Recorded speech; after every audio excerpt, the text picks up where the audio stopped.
오늘은 영계의 치열한 싸움과 전쟁, 영계의 치열한 싸움과 전쟁이란 제목으로 말씀을 상고합니다. 제가 앞에서도 밝힌 것처럼 이제 마지막 7 나팔을 불었어요. 그것은 마지막 그 나팔이라고 그랬는데 이제 7 대접 재앙이 쏟아지는 겁니다. 근데 그 구체적인 말씀은 16장에 나와요. 대접이 하나씩 쏟아질수록 그냥 모든 것이 다 이제 파괴되는 거예요.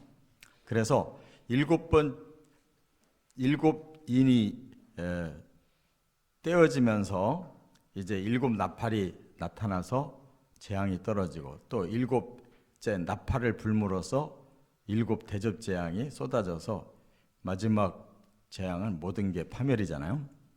그러니까 지금 이것은 전체가 다 재앙을 말하는 거고, 그것이 3가지로 이렇게 인과 나팔과 대접으로 표현된 것은 그만큼 이 마지막으로 갈수록 더 절정에 이르는 그런 재앙의 과정을 보여주는 거예요. 그래서 인의 재앙 때는 사람의 4분의 1이 죽었다 그랬고, 나팔 재앙에서는 또 남은 자의 3분의 1이 죽었다 그랬잖아요. 그리고 이제 대접 재앙은 이제 다 끝장나는 거예요. 큰 음녀, 큰 바벨론 성이 완전히 무너졌다. 이거는 이제 지구상에 세워진 사탄의 사주를 받은 사람들의 헛된 문명 세계가 끝장났다는 거거든요. 그래서 그 아주 심각한 상황을 앞에 놓고 이제 여기 10장, 11장에서는 복음으로 마지막 구원을 주시려는 시도, 그 다음에 12장부터 15장까지는 이제 그 사탄이 적그리스도를 보내서 구체적으로 어떻게 이 마지막 대환란을 그가 일으키는지 그거를 설명을 해줘야 이제 이렇게 대접재앙으로 인류는 끝장나는구나, 하나님 앞에 음녀짓 하다가 이 헛된 문명은 끝장나는구나 하는 것이 탁 그림이 들어와야 쭉 이어진다 그 말이에요. 그래서 오늘 이제 바로 그 비밀 중에 비밀이 오늘 12장에 나오는데, 영계의 상황이 쫙 열리는 거예요. 우리가 도저히 알 수 없는 영적인 세계, 하나님도 천사도, 거기에 악한 사탄도, 귀신들도 어떻게 그들이 영적 싸움을 싸우고 있느냐, 그 결과물이라는 거예요. 그 결과물. 그렇기 때문에 이것은 창조 이전 시대에 있던 그런 사탄의 하나님 앞에 대적한 사건으로부터 시작해서 이제 7년 대환란에 가장 격정적으로 이 영적 전쟁이 일어나는 그 과정까지를 전부 소개하기 때문에 매우 어렵잖아요. 거기다가 또 뭐 여자가 나오고 아이가 나오고 뭐 붉은 용이 나오고 막 단어가 막 야단이에요. 그러니까 이거는 쉽게 알 수가 없어요.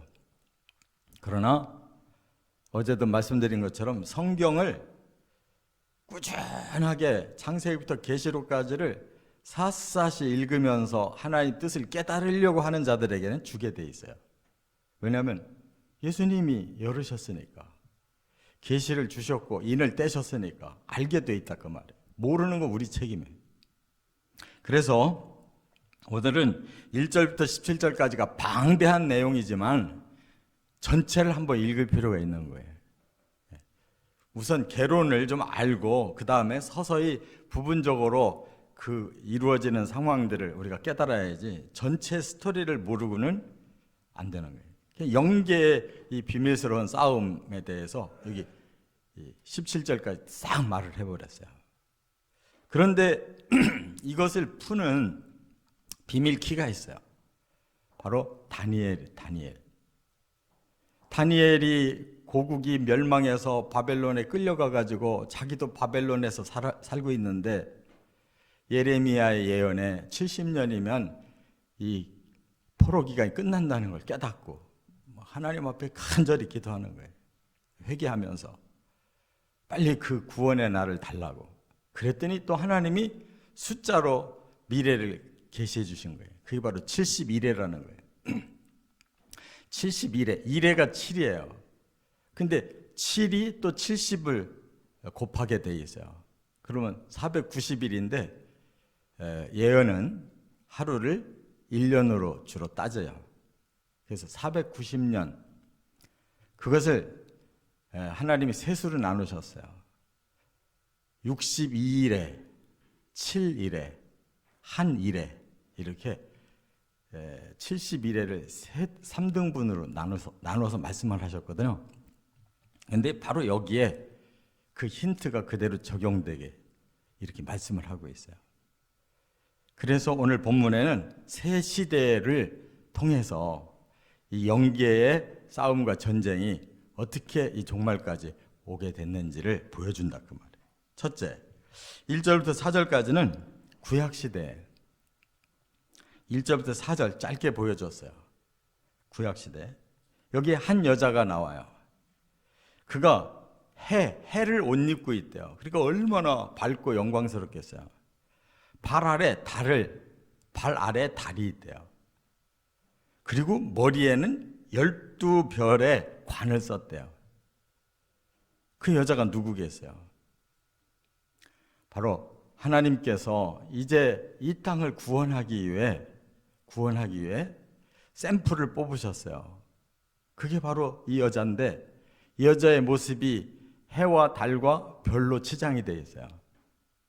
그래서 구약에서 우리가 찾아봐야 돼요. 해와 달과 별로 치장된 사람이 누군가. 창세기 37장에 보면 요셉이 어려서 꿈을 꿔요. 그랬더니 하루는 해와 달과 11개의 별이 자기에게 절하더래요. 나중에 그 꿈이 이루어졌는데 바로 요셉은 고난 속에서 애굽의 총리가 돼가지고 애굽을 구원할 뿐만 아니라 자기 선민들을 불러들여서 구원시키고 많은 사람들을 살려냈잖아요. 바로 그 시대에 하나님이 가장 귀하게 쓴 하나님의 선민이에요, 요셉이. 그런데 그 사람만 초점 맞춘 게 아니라 거기에 해도 달도 11별도 함께 하나님이 다 들어 쓰신 거잖아요. 그들이 바로 이스라엘이에요. 그래서 하나님이 아브라함의 믿음을 가진 선민, 한 민족을 택했는데 그게 이스라엘이에요. 그 요셉이 그 역할을 한 거예요. 가족밖에 안 되는 걸 민족을 만들었다고요. 할렐루야. 그래서 이 한 여자가 바로 택함을 받아서 그가 아이를 낳는 사명을 감당하는 거예요. 이스라엘의 사명은 뭐냐면 이스라엘 자신이 아니에요. 아이를 낳아주는 것이 사명이에요. 그 아이가 예수 그리스도예요. 그래서 이스라엘은 바로 아브라함과 다윗의 자손이신 예수 그리스도가 오시기까지 쓰임받는 사명이 있는데 다윗까지는 잘 감당했잖아요. 아브라함부터 다윗까지 그 믿음이 이어온 사람이 다윗이잖아요. 근데 그 이후에 그들이 사명을 잃어버려요. 그래서 하나님 대신 보낸 자들이 선지자들이에요. 그 선지자의 대표가 엘리야고, 그래서 그 선지자들이 바로 메시아를 계속 예언하고 이스라엘 백성들로 하여 그 메시아를 영접하도록 계속 말씀하고 있잖아요. 근데 육적인 이스라엘은 다 망해버렸고 영적 이스라엘만 살아있었단 말이에요. 그래서 거기서 예수님이 태어나신 거예요. 할렐루야. 그렇기 때문에 바로 이 사명을 감당하는 여자가 있고 바로 거기에 대적자가 나타나요. 지금 3절에 한 붉은 용이 나타났어요. 이 붉은 용이 비슷하게 그렇게 또 모양을 갖췄어요. 머리가 7이고 뿔이 10이고 그 7머리에 관을 썼더라 그랬어요. 이게 사탄인데 사탄은 꼭 하나님 모양을 본떠요. 하나님이 영광을 주는 그 선민과 비슷하게 자기도 그렇게 영광과 권세를 가진 자로 드러내요. 그런데 그가 누구냐? 여기 보니까 다 설명을 해놨어요. 나중에 8절에 보면 그는 옛 뱀이다. 누구예요? 하와를 꼬였던 옛 뱀이고, 그는 또 마귀고, 그는 마귀라는 말은 참소하는 자라는 뜻이에요. 그다음 그는 사탄이다. 하나님 대적한 자다. 이게 다 설명을 해놨잖아요.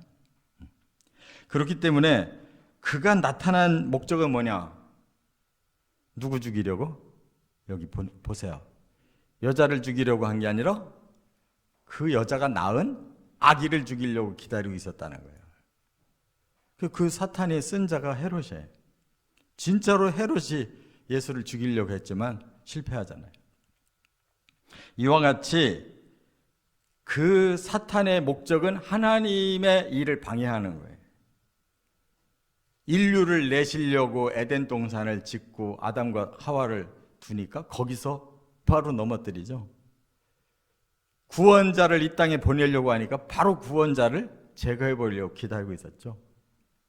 사탄은 계속 하나님과 대적하는 자고 사람을 이렇게 거짓되게 꼬이는 자란 말이에요. 그런데 그가 여기 4절에 보니까 한 일이 또 하나 있어요. 하늘의 별 3분의 1을 끌어다가 땅에 던지더라 그랬어요. 그 사탄은 이사야 14장이나 에스겔서 28장에 보면 하나님의 그룹 최고의 비서실장이에요. 근데 그가 교만해져 가지고 하나님 대적했다가 내쫓김을 받았어요.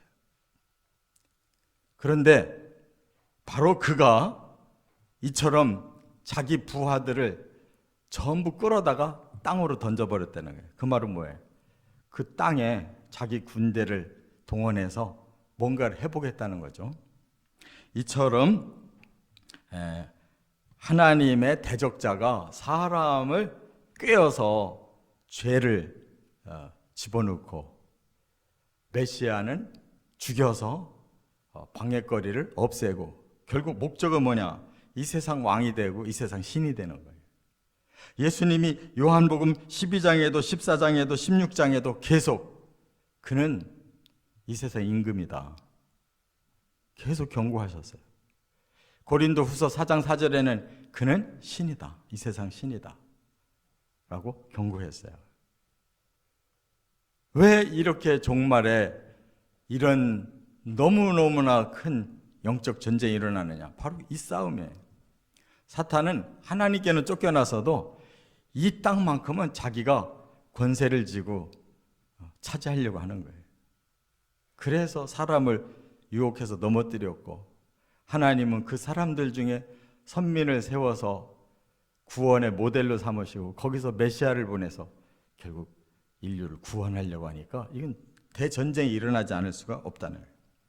그 다음에 크게 두 번째 5절에 가면 예수님의 공생의 시대를 간단하게 한 절에서 표현했어요. 뭐라고? 여자가 아이를 낳았다.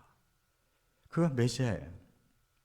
그런데 그 메시아를 뭐라고 표현해? 장차 철장으로 만국을 다스릴 남자다. 심판자라는 거예요. 쇠지팡이로 만국을 통치할 자다. 그 말은 심판자라는 거예요. 그런데 이것이 시편 2편 9절에 이미 예언되어져 있어요. 메시아는 바로 쇠철장으로 오셔서 만국을 통치할 자라고. 그리고 계시록 19장 15절에 가면 바로 그것을 어린 양이신 예수 그리스도가 성취하셨다고 선포하고 있어요. 그러니까 너무나 분명한 거죠. 그런데 그 아이가 어떻게 됐대요? 5절 하반절에 보니까 하나님 앞과 그 보좌 앞으로 올려가더라 그랬어요. 그 말은 뭐예요? 이 땅에 예수님이 오셔서 다니엘서에 보면 그 왕이 끊어진다고 그랬죠. 바로 예수님 십자가를 졌어요. 끊어진 것 같으나 그는 그것이 인류를 구원하는 구주가 되신 것이었어요. 그래서 하늘로 올려져서 하늘 보좌에 앉으셨다. 사도 베드로가 설교할 때 사도행전 3장 21절에 그 성취됐다라고 선포하고 있잖아요. 바로 예수님은 이미 우리를 구원하려고 이 땅의 사역을 감당하고 하늘의 사역을 감당하고 계시는 줄 믿습니다. 세 번째, 이제 가장 중요한 게 6절부터 17절의 내용인데 이게 바로 종말 환란 시대를 말하고 있어요. 종말 환란 시대. 자, 먼저 6절에 보니까 아이를 낳은 여자는 광야로 도망했다. 1260일 동안 하나님께서 예비하신 곳에 있었다 그랬어요. 근데 이거를 자꾸 이제 이으려고 그래요. 이으면 안 돼요. 70일에는 69일에와 나머지 한 일회를 구별시키고 있잖아요. 나머지 한 일회는 7년을 말해요. 그러니까 예수님이 십자가와 부활로 사역을 완수하신 후에 그동안 2000년이 지나갔잖아요. 이 2000년은 영혼들을 구원하는 교회 시대예요. 그런데 지금 여기 6절 이하는 마지막 7년 대환란이에요. 그렇기 때문에 2000년을 그대로 이어서 해석하면 안 돼요. 71회는 그렇게 뚝 떨어졌단 말이에요. 69일에와 마지막 한 일회가 떨어져 있어요. 그러면 결국은 여자가 광야로 도망했다라는 말은 이 종말 환란 시대의 여자, 참 하나님의 이스라엘을 말하는 거예요. 하나님이 그들을 보호하시더라. 그 말이에요. 그래서 요 말씀이 다시 7절부터 이제 과거의 영계 전쟁으로부터 사탄의 그 싸움, 하나님의 군대와 사탄과의 그 영적 싸움을 쭉 보여준 다음에 마지막 다시 6절의 말씀이 여기 다시 또 나와요. 13절 이하에. 거기도 보니까 바로 여자에게 큰 독수리 날개를 받아 광야 자기 곳으로 날아가서 뱀의 낫을 피하여 한때 두때 반때를 양육받게 했다 그랬는데 바로 6절과 13절이 동일한 내용이에요. 그 중간에 7절부터 12절까지 옛 과거의 사건을 소개한 거예요. 그게 뭐냐면 바로 하나님의 왕국에서는 왜 구테타가 일어났으며 마지막 7년 대환란을 앞두고는 왜 다시 사탄이 하나님께 쫓겨서 땅에 내려와서 마지막 분풀이를 하는가를 보여준단 말이에요. 그 사이에 이제 종말에 하나님의 참 백성은 어떻게 될 거냐. 하나님이 이렇게 광야로 도망해서 예비해 놓은 곳에서 1260일 동안 돕고 계시더라. 여기 13절에는 날개를 줘서 광야에 숨어서 한때 두때 반때를 준비하고 있더라 그랬어요. 1260일과 한때 두때 반때는 3년 반 똑같아요. 그러니까 7년 대환란 중에 반년을 하나님의 보호로 그들이 지켜졌다. 그 믿음이 사수되었다. 그런 말이에요. 그러니까 이 7년이라는 것이 굉장히 중요합니다. 환란을 주나 그 환란을 이겨내야 되는 거예요. 그래서 이제 마지막 정리를 이제 14절부터 17절까지 하시는데 그 앞서 영계 대전쟁을 비밀인데 밝히고 있어요. 이거는 뭘 말하느냐? 하늘의 전쟁이 있었다. 7절에 그랬잖아요. 하늘의 전쟁은 본래는 창조 이전 시대에 있었어요. 하나님 앞에 사탄이 루시퍼 천사장이었는데 대적을 해가지고 거기서 쫓겨나죠. 여기도 바로 그걸 설명하고 있는데 쫓겨나는 게 두 가지로 예언이 되어 있어요. 이미 창세기에 우리가 보면 하나님이 다른 날은 다 보시기에 좋았더라 그랬는데 이 하늘, 이 공중을 공간 세계를 만드시고 보시기에 좋았다는 말 안 해요. 이미 사탄이 들어와 있는 거예요. 우주 공간 안에. 그리고 이제 마지막 종말의 때에 그 우주 공간에 있던 사탄은 땅으로 내려와요. 그게 바로 여기 본문에 말하는 미가엘과의 대전쟁이에요. 하나님 왕국에서 쫓겨났고 그 다음에 이 세상을 공중세계에서 딱 내려다보고 지배하다가 막판에 하나님이 쫓아내요. 거기서도. 그게 직접 이 땅에 내려오더라 그 말이에요. 마지막 7년의 기간만을 이제 자기 세계로 가지려고. 그래서 어디에 서 있었느냐? 여기 보니까 이 바닷가에 서 있었다 하는 거예요. 용이. 그 왜 바닷가일까? 바로 13장에 가보면 바다에서 적그리스도가 나오고 땅에서 그 적그리스도를 숭배하게 하는 거짓 선지자가 딱 나오거든요. 두 짐승이. 그러니까 이 3자가 지금 같이 모이는 거예요. 용과 적그리스도와 거짓 선지자가 이제 합세해가지고 마지막 이 땅을 차지하기 위해서 이제 대환란을 일으킨다 그 말이에요. 그렇기 때문에 그가 누구냐? 9절에 분명히 그는 옛뱀이고 마귀이고 사탄이고 온 천하를 꾀하는 자다. 그래서 그가 지금 종말 시대의 주인공이라는 거예요. 환란을 일으킨 주인공이라는 거예요. 그래서 그는 하나님 앞에 쫓겨난 그 분풀이로 이제 여자를 박해했다. 그러면 이 여자가 누구예요? 신실한 이스라엘이라고 그랬잖아요. 아브라함의 믿음을 가진. 그 아브라함의 믿음은 이스라엘 사람만 가진 게 아니잖아요.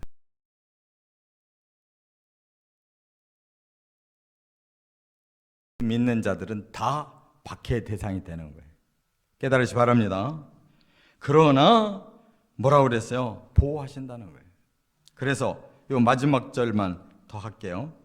여기 보니까 17절에 보면 여자의 남은 자손 곧 하나님의 계명을 지키며 예수의 증거를 가진 자들과 더불어 싸우려고 바다 모래 위에 서 있더라.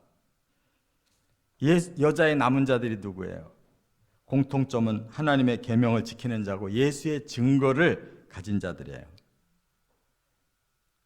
우리 그리스도인들, 유대인들 중에도 그리스도인들이 생긴단 말이에요. 그게 바로 메시아닉 주예요. 마지막 예수의 믿음을 가진 자들이 그냥 공동으로 지금 용과 적그리스도와 거짓 선지자 때문에 이제 여기서 마지막 환란을 겪을 거예요. 그래서 11절에 그랬어요. 또 우리 형제들이 어린 양의 피와 자기들이 증언하는 말씀으로써 그를 이겼으니 그들은 죽기까지 자기들의 생명을 아끼지 아니하였도다.